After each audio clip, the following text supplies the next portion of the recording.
Okay, guys, I'm really sorry. I tried to do this earlier, but my phone went flippity flop and all of that. I'm still new to this, so it happens. Whatever. So I'm gonna jump right in. I wanted to show y'all how I glitter a 20-ounce tumbler or any size tumbler using the Mod Podge method. It doesn't matter what Mod Podge you get. I will tell you that the trick to this, if you're having issues with using Mod Podge, always, always, always be sure that you shake it really well before using. Okay? And then you can either dip it directly in the container. I like to have something, it doesn't matter what, it could be like a little bowl, something disposable, whatever makes you feel more comfortable. And then of course I have a brush. You can use a sponge brush. They do have Mod Podge brushes. I'm the world's worst at cleaning out my brushes, so I've gone through a couple of those already.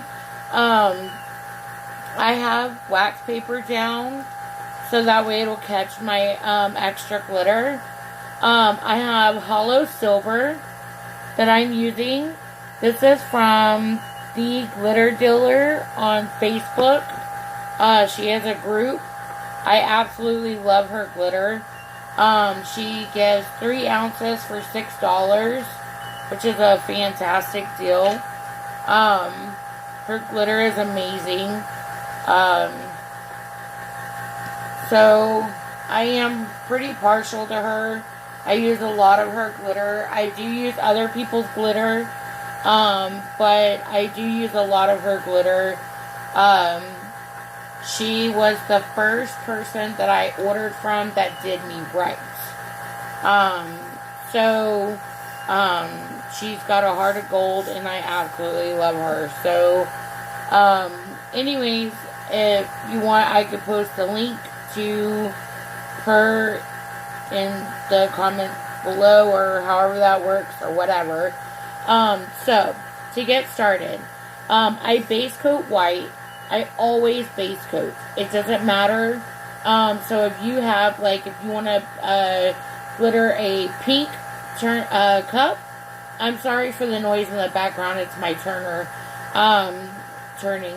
But if you want to do pink glitter, then you're always welcome to do like a base coat pink that matches as close as possible to the pink that you're using. The same with like blue or whatever. I do that often, especially if you have a glitter that doesn't cover well on the first coat. That will help save your glitter, just to let y'all know. Now what I do is I will basically like load on the Mod Podge going around, and just so y'all know, this is on a very well used football. So I don't stress over the lines and all that at first. Whenever I first go on, I just get it on there. That's my ultimate concern, is just getting it on there. And then once I get it on there thick enough, then I'll go back through and I'll smooth it out, because you do want it smoothed out. So let's get started on that. Sometimes whenever I use these smaller brushes, I don't feel like I'm getting a good enough coverage, so I'll just kind of pick up my little container that my Mod Podge is on, and I will just kind of start pouring it on there to, try to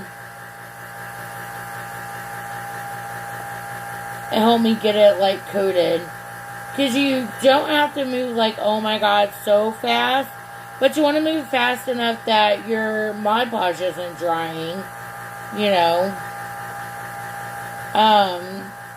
So once you do that, then I start hitting up like my edges and stuff.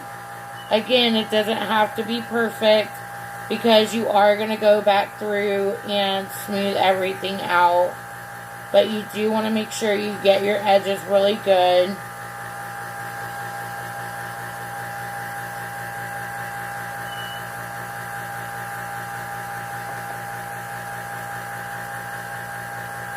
I really hope this helps y'all because I struggled so bad whenever I first started back in February. I couldn't get straight answers on, how to Mod Podge glitter properly or anything. So I'm wiping off the extra Mod Podge on my cup, and then I'm just going to quickly go over from top to bottom, and I'm just going to wipe off any excess and try to smooth out to where I don't have any lines. That's all I'm doing. And this also kind of helps cover if you missed a spot, which I did. When you're looking at it in the light, it kind of lets you see what you did wrong. Because when you have clumps, guys, it's going to show in your glitter when you start glittering. So, just think about that. I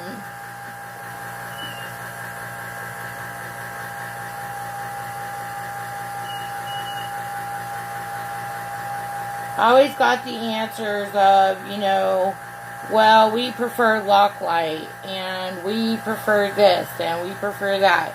And I'm okay with that. Like, if you prefer something else or whatever, that's fine. Alright, so all you do is, you can start wherever, but I always start at the top, and I just spin, and then I just start pouring down.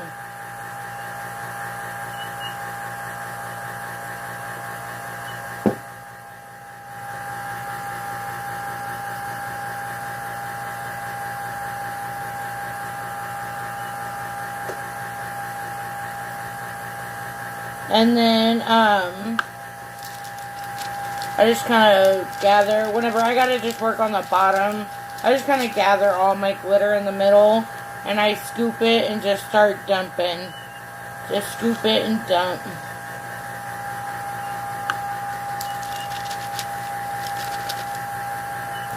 You can do whatever works best for you. Guys, this stuff is a preference. I highly recommend that you do, try different methods, different things, because what may work for somebody else may not work for you. So, or even vice versa. So, you may find something, that's totally awesome that, makes something such a smooth transition for you. And,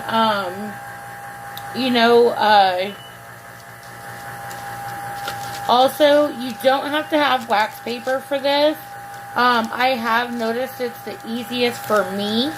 A lot of people use just plain old copy paper. It's the easiest for them. I have used that. I've also used foil. And I will tell you that I personally, I hated foil. Like, I absolutely hated foil. Because I feel like my glitter it's just not coming off, on back into my cup. So, but that's it. I have like a really great coverage. So, that's all I need to do with that. It's excellent. So, I'm very pleased with it. So, I will tell you that the next thing, and this is the reason why, I don't know if you could see or not, but this is the reason why I like to put my Mod Podge in another container, because you never know what's going to happen. And if you get glitter in it or, just whatever.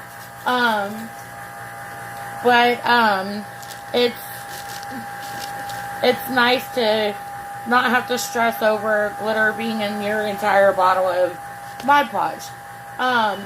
But people use triple thick, they use, all kinds of stuff, lock lights. I'm like an over excessive sprayer, so that stuff can't work for me. So, you just have to be honest with yourself. The other thing that I do, and you don't have to do, you can let your Mod Podge dry. I let mine dry. Since it's getting colder, I probably need to let it dry like 30 minutes. But whenever it was in the summertime, I went immediately from one step to the next with no problem. But because it's getting colder, I do need to let it dry a little more. But the other step that I do is I use Rust-Oleum clear spray. And you can use the Krylon, whatever, the brand doesn't matter, just as long as it's clear coat. And this is the only spray I spray in my house. But you just want to spray over it to help seal the glitter.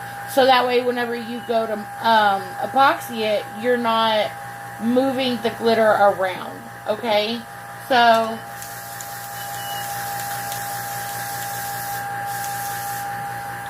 and then that's it. See? It's the same thing. And then I let that dry, and it's ready to be epoxied. No big deal.